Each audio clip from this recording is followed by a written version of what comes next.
Good evening and welcome. I'm Greg Gumbel here with my partner Clark Kellogg, bringing you the 2K Sports NCAA Selection Show. We're all set to show you the seedings and pairings, so get out your bracket sheet, get those pencils ready. Here are the basics. Of the 65 available tournament bids, 31 are automatically given to conference champions. The tournament committee hands out the remaining 34 bids on an at-large basis. An opening round game will take place on Tuesday night to narrow the field to 64 teams. But before we unveil the brackets for this season, here's a look at the final top 25 media poll of the season. The media rankings are what everyone's been following for the last 4 months, but in just a minute, the selection committee's opinion is going to be the only one that matters. We've seen them break away from the national rankings in the past, and it won't be long before we find out if the committee's done it again.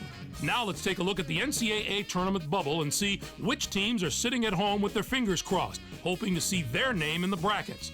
There are a lot of worthy candidates among these 10 teams. Clark, which of these bubble teams stands out to you right now? Cincinnati impressed me this year, but there were occasions when they seemed to lose focus for a game or two at a time, and those setbacks could be what keeps them out of the tournament. You got that right, and who else might be in the same position? Baylor put together a solid season, but their record just isn't impressive enough to make them a no-brainer bid. If the committee doesn't give weight to their tough conference, they could be out of luck. I'm sure it's been a long week for those teams, but the wait's almost over. The NCAA Selection Committee has finished its meeting, and we're ready to unveil the top 4 seeds in this year's tournament. The Georgetown Hoyas are the top overall seed, and they will play in the East Regional. They begin the tournament as the dominant team in college basketball. They've been ranked number 1 in the media poll for the past 9 weeks. We'll soon find out if they can live up to their billing. On to the second number 1 seed, who will play in the South Regional. The Duke Blue Devils are seeking their 5th NCAA championship in school history. The Houston Cougars are our 3rd number 1 seed, and they'll play in the Midwest Regional. They come roaring back into the tournament as a top seed after not even making the field for the past several years. And finally, our 4th number 1 seed will play in the West Regional. The Iowa State Cyclones are in the tournament field as a number 1 seed for the first time in the history of their program. Now, here's how the brackets shape up based on where the number 1 seeds have been assigned. In one national semifinal game, the winner of the East Regional will play the winner of the South Regional. In the other semifinal game, the winner of the Midwest Regional will play the winner of the West Regional. Those games will be played on Saturday, April 4th. Then it'll be on to the national championship game on Monday night, April 6th. Any surprises in there for you, Clark? Well, when you see the selection committee deviate from the top 4 teams in the media poll, it's a little surprising.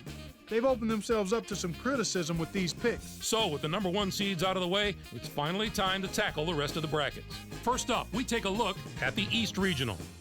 The Georgetown Hoyas are the top seed, finishing at 32-3.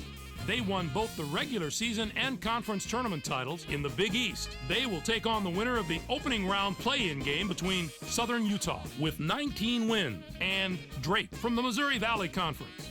And now, the number 8 seed, the Xavier Musketeers, come into the tournament as the 4th place team in their conference during the regular season and were semifinalists in their conference tournament. They're going to play the number 9 seed, the Marquette Golden Eagles, who finished 2nd in their conference tournament, finishing at 23-11. Villanova comes in as the number 5 seed, finishing at 23-10. And they will take on the 12th seed from the Metro Atlantic Conference, the Marist Red Foxes, with 22 wins. Virginia Tech enters the field as the number 4 seed from the ACC. This will be their 17th appearance in the NCAA tournament in team history. They'll be getting ready to face the number 13 seed, the Akron Zips, finished the season with 22 wins. The Virginia Tech Hokies are going to provide serious matchup problems to any team that doesn't have depth and defensive ability at both guard spots. They have outstanding backcourt play at both ends of the court. It's the main reason they've made it this far, and they're going to have to maintain that form if they want to do some damage in this tournament. The Nevada Wolfpack are in as the number 6 seed. They'll be taking on the number 11 seed, the Cincinnati Bearcats, with 17 wins. Kansas comes in as the number 3 seed, finishing at 22-9. Dartmouth comes in to face them at number 14 with 18 wins and the regular season championship of the Ivy League. Our number 7 seed is from the Big East. The Creighton Blue Jays were rewarded for their outstanding play this season with an at-large bid and a ticket to the Big Dance. They are going to play the number 10 seed, the UNLV Runnin' Rebels, who were semifinalists in their conference tournament, finishing at 23-9. Next up is the number 2 seed. The North Carolina Tar Heels have established themselves as one of the best teams from the ACC. They'll be going up against the number 15 seed, the San Diego Toreros, with 13 wins. This will be their 5th appearance in the NCAA tournament in school history. Looking into the future a little bit, this bracket looks poised for a titanic matchup in the regional final. If the top 2 seeds can take care of business in the first 3 rounds, we have the possibility of a classic Elite 8 meeting. Next up, we'll take a look at the South Regional. The Duke Blue Devils are the top seed, finishing at 28-5. They were winners of the regular season championship in the ACC. They'll take on the South Carolina State Bulldogs, the number 16 ranked team. This will be their 8th appearance in the NCAA tournament in team history. Oregon comes in as the number 8 seed, finishing at 21-9. Alabama comes in to face them at number 9 with 18 wins and a chance to make believers out of any doubters they might have. Brigham Young enters the field as the number 5 seed from the Big 12. It's yet another appearance in the brackets for a school that's no stranger to the NCAA tournament. They'll be getting ready to face the number 12 seed, the Phoenix of Wisconsin Green Bay. Finished the season with 23 wins. The Brigham Young Cougars will be an extremely dangerous team in this tournament, mainly because they have such terrific veteran leadership. Coaches love when they have guys on the floor that have been around the block a few times because they don't get rattled. They play with composure. I look at the experience of this team as something that could put them over the top. Louisiana Lafayette comes in as the number 4 seed, finishing at 26-4. And they'll take on the 13th seed from the Patriot League, the Black Knights of Army, with 23 wins. And now the number 6 seed, the Arizona Wildcats, come into the tournament 5th in their conference during the regular season and finish 2nd in their conference tournament. They are going to play the number 11 seed, the Loyola Ramblers, who were 3rd in their conference, finishing at 22-10. The Texas Longhorns are in as the number 3 seed. They'll be taking on the number 14 seed, the Hartford Hawks, with 20 wins. Next up is the number 7 seed. The Arizona State Sun Devils are the conference tournament champions from the Pac-10. They'll be going up against the number 10 seed, the Horned Frogs of TCU, with 19 wins. This is their 12th appearance in the NCAA tournament in the history of their school. Our number 2 seed is from the ACC. The Fighting Irish of Notre Dame were rewarded for their outstanding play this season with an at-large bid and a ticket to the big dance. They're going to play the number 15 seed, the Samford Bulldogs, who came in 1st in their conference tournament, finishing at 18-11. There are going to be some incredible matchups in the later rounds of this bracket. If the top seeds can avoid the early upsets, we can look forward to some real heavyweight battles. On to our 3rd bracket of the day. Let's take a look at the Midwest Regional. The Houston Cougars are the top seed, finishing at 26-5.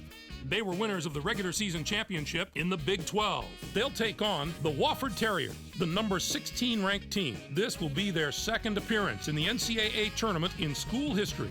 Our number 8 seed is from the Pac-10. The Gonzaga Bulldogs were rewarded for their outstanding play this season with an at-large bid and a ticket to the big dance. They're going to play the number 9 seed, the Dayton Flyers, who were regular season champions in their conference, finishing at 24-9.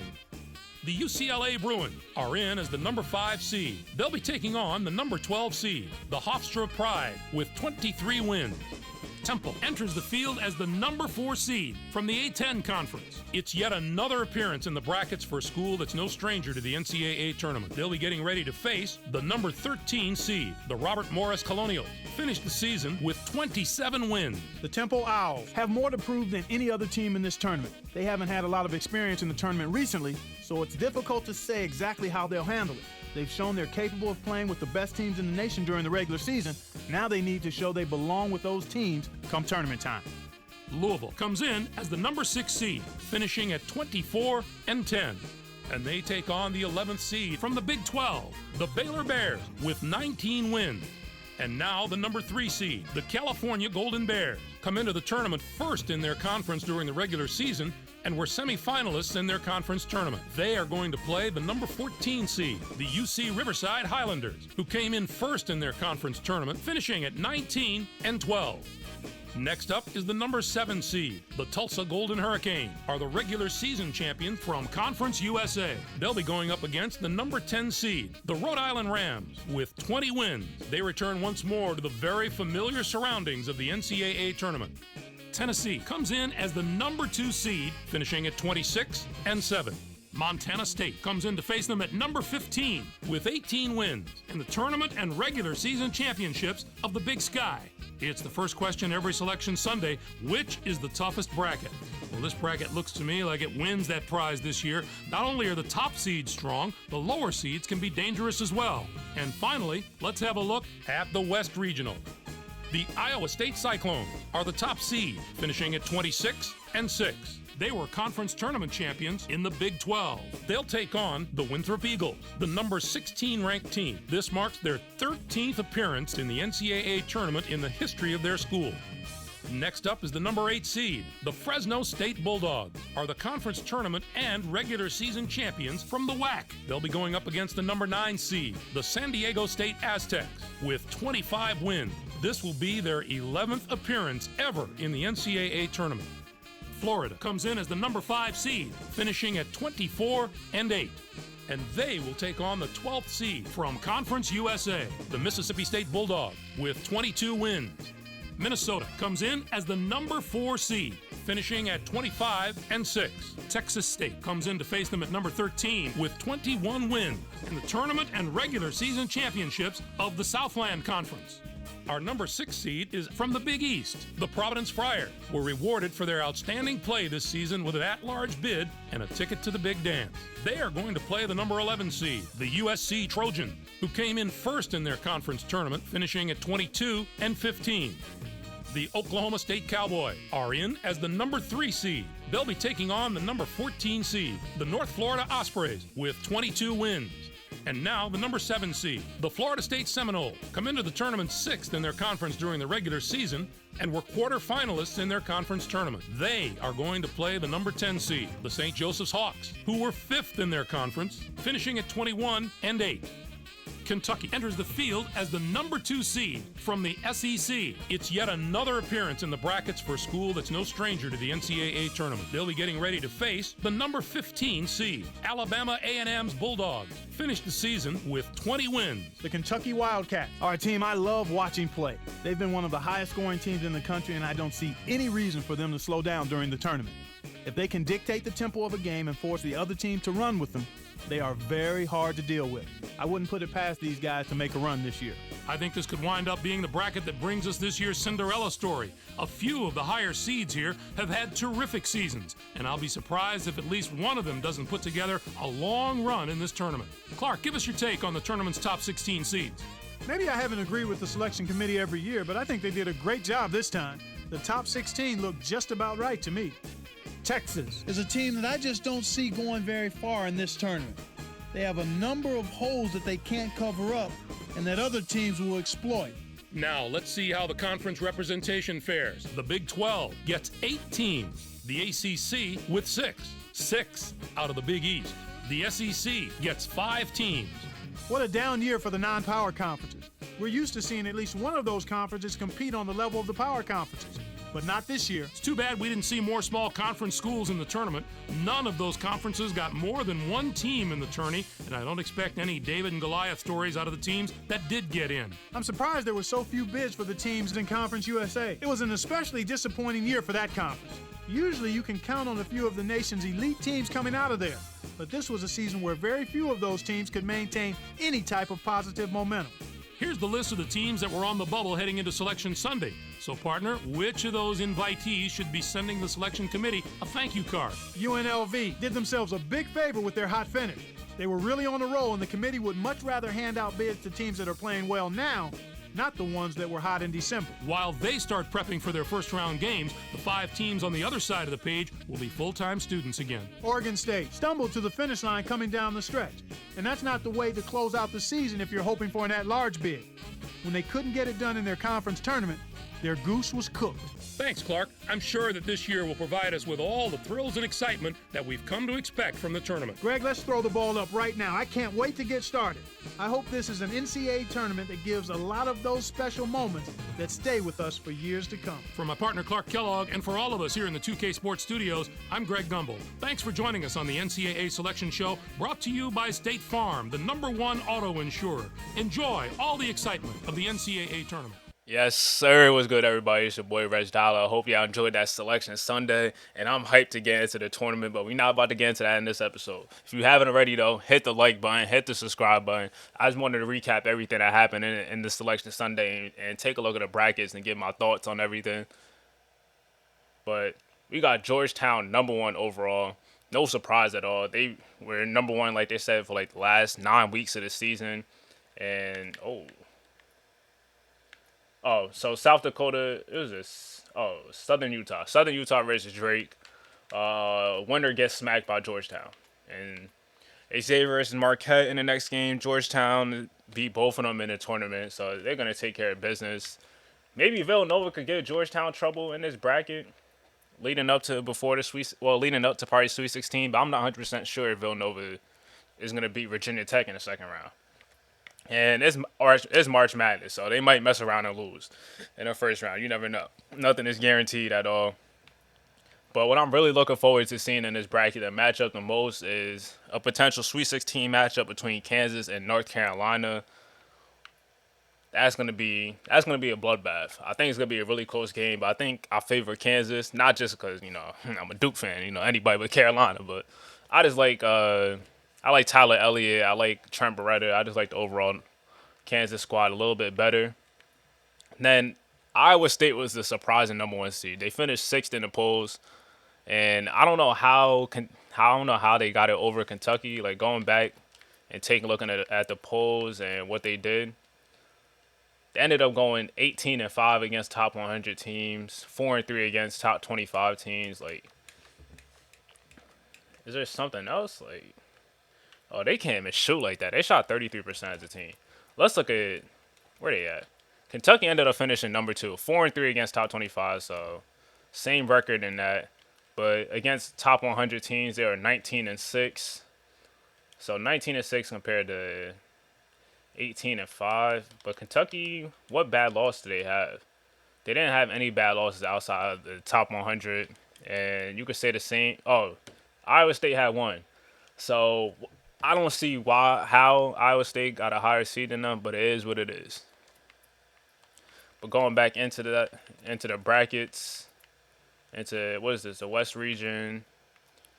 Yeah, the West region is type weak. I feel like this might be the easiest bracket, to be honest. Fresno State, San Diego State, Florida, Minnesota is a 4th seed. Like they ain't moving anything. Providence, they're okay. Oklahoma State was pretty good for the rest of the year. Florida State is all right. So maybe, yeah, I don't know. This This region is not too strong. Kentucky's my pick to get it out, to make it out. The Davises, they already got a stacked roster. We already know what they bring to the table. This Kentucky roster averaging 92.6 points per game. We'll see with that. But heading to the other side of the bracket, the South, we got in the #1, the Duke Blue Devils taking on South Carolina State. They got Oregon and Alabama as an 8 and 9 seed. I think that's going to be a really good game. Hopefully my guy Tyus Rogers is back. I got to check that real quick. I know the injury bug has been hitting everybody. Reggie Mack got a dislocated finger. I ain't even know that. As long as he's able to still play.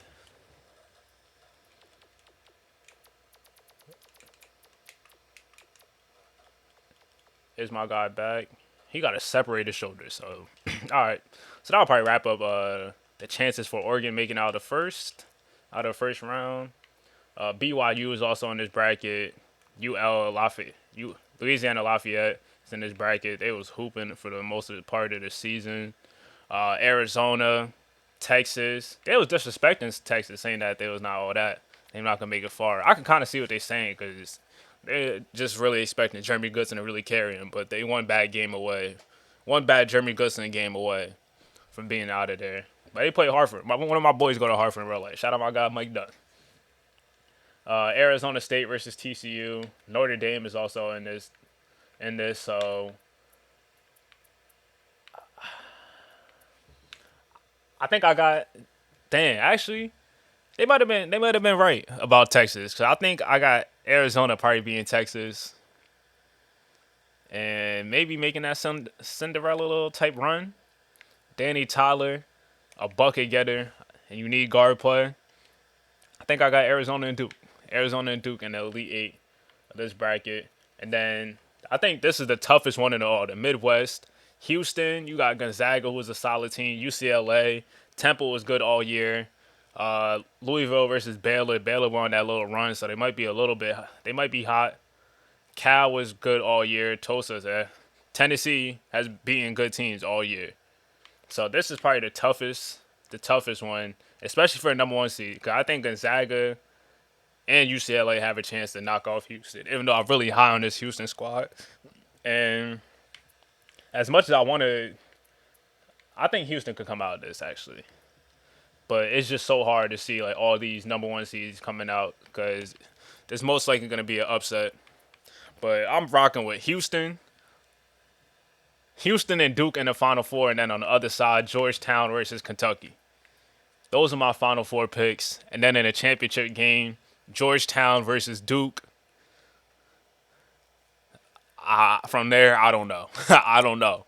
Rich Mack is the best player in college basketball, but Reggie Mack might have something to say about that. Rich Mack is obviously the most dominant player in college basketball, I'll say that, but Reggie Mack is him too as well. 2 brothers in a championship game. That's what I'm predicting.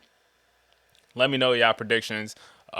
It's your boy RegDolla. I'll see y'all in the next video. I don't want to waste too much more of y'all time. I hope y'all enjoyed this. Hit the like button, hit the subscribe button, hit the bell. Because it's March Madness time. You feel me? I'm out of here.